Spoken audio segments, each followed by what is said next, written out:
Welcome to HDTV. You're now rocking with your boy.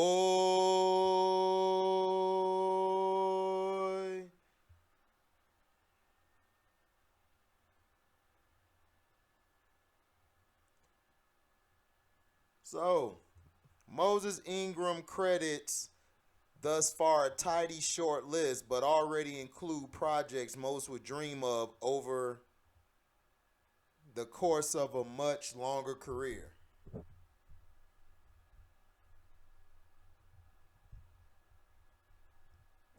Sorry about that. The 28-year-old Baltimore native began with the Queen's Gambit, her first role out of drama school, which would earn her an Emmy nomination for Best Supporting Actress. Up next was The Tragedy of Macbeth with Denzel Washington and Frances McDormand, before she went on to earn a role in a small little franchise called Star Wars, starring as Inquisitor Reva slash third sister in the new Disney Plus series Obi-Wan Kenobi. Hitting the ground running in such epic fashion was not at all what she was prepared for when she graduated from Yale Drama School. I definitely expected to have to hit the pavement. The thing is, you're so prepared for no. I feel like that's part of the training, is knowing how often you're going to hear no, she says. They've got to let you know how often you're going to hear no, that they rarely prepare you for the idea that you might hear yes. And so it was definitely a surprise, but a welcomed one. Ingram wasn't at all a fan of Star Wars before she landed the Obi-Wan role, excuse me, which helped her focus on the task at hand, she says. I knew what it was. I knew Obi-Wan, I knew Darth Vader, but I hadn't seen any of the movies until I got this job. In the beginning, when we were filming, because I didn't know so much about Star Wars, it made it easier for me, she says. I feel like sometimes when you have true deep love for something, you have to go through a period of demystifying it. And because I wasn't a Star Wars fan before, I didn't have to go through that process. I felt like I could just do my job. That part didn't really come into play until people were about to see it. Dan Doporowski slash WWD as far as for fan reactions to the series, she tries not to concern herself with it all too much and just trust in the work she puts out. I think it's always nerve wracking handing your work over to people. You make it in your own bubble, but there comes a point where you got to give it away.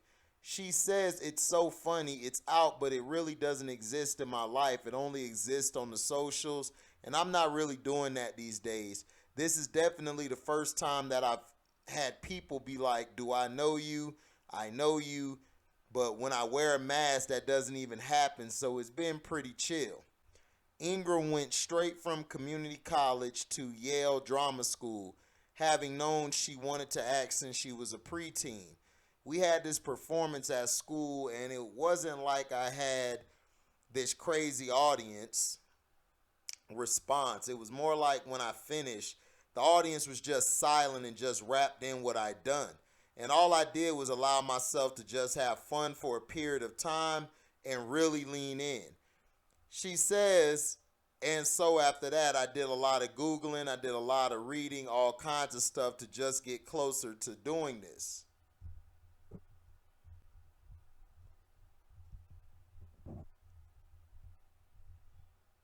Sorry about that, guys.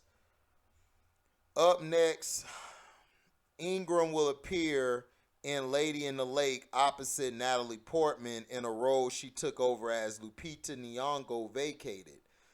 Of her career pattern, she likes to be surprised, she says. I like not really having an idea and then someone presents me with one and it's like, oh, you know what? You're right. That could be pretty cool. Let's try it. She says, I think that's a real privilege to be able to drop into as many different things as one can.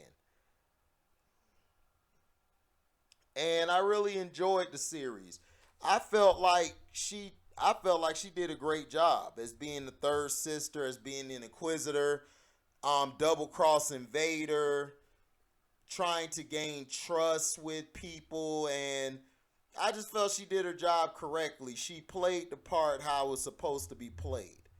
I felt like the series, for what it was, it gave us insight on what Obi-Wan was doing when he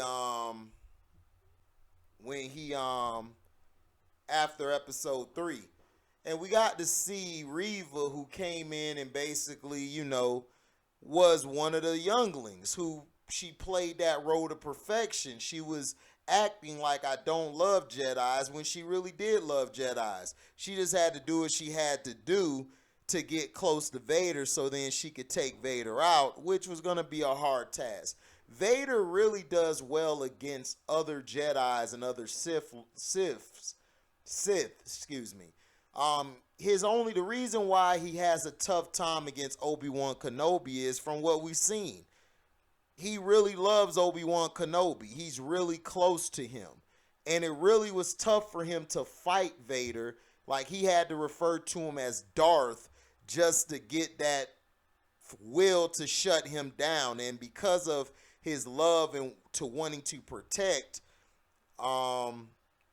Princess Leia and then, of course, Luke, it really made him stronger in the fight he had the third time around when he fought Anakin. So Darth Vader is trying to kill Anakin within him. Reva basically tried to get closer to him by killing Luke off. However, she realized, I'm not Vader. I can't kill you, the youth off. And she told Obi-Wan that, like, I couldn't do it. Like, I really couldn't do it. I tried and couldn't do it. And that's when Obi-Wan said, you're good. That's a great sign that you couldn't do it. That means you still got that light in you. But she played Reva perfect. Killing off the Inquisitor. And then, making her way in. The fight with Vader was legendary. How Vader used the Force to defeat her easily. So, I thought we were going to get her. I thought we were going to get her killing Luke off, which we know Luke didn't die, because he wouldn't have been into he wouldn't have been into 4, 5, or 6. He wouldn't have been in those trilogies. But it was an interesting story. I thought she did a great job, and I hope they come out with Obi-Wan season 2 and she's in it. I think she'll be a very great character. She has range. She showed a lot of emotion, which she was supposed to. She saw her fellow younglings get cut up. So let me know what you thought about Obi-Wan Kenobi, the series. Let me know, how did you like Moses Ingram, who played Reva, the third sister. And thank you guys, man, for supporting the page. Make sure you like, comment, subscribe, share this. Hit that notification bell to select all to receive upcoming notifications. And if you guys love what you hear, you can go to the description box. Hit that link in my description box, which will take you to my Cash App, where you could donate whatever your heart's desire. You guys can also super chat when the video is live or it premieres. And if you don't do those 3 things, you guys can leave a super thanks. That's a new button they left. It's sort of like a super chat, except it's after the live is over. So thank you guys, man, for your love and blessings. And I would like to say, man, prayers go out to those in Highland Park. You guys don't know, if you were on my live earlier, Scoochie. Shout out to Scoochie Poochie. His family is safe. They were present there when the gunshots went off. Thank God that they were able to get to safety. Him, his mom, and his dad, his brother, his little brother.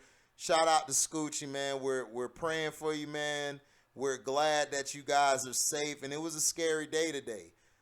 So if y'all got a chance, go by Cino's page and let Cino know, hope everything is well and everything, because that's a traumatizing event. Especially, you guys got to remember, Scoochie's a young kid.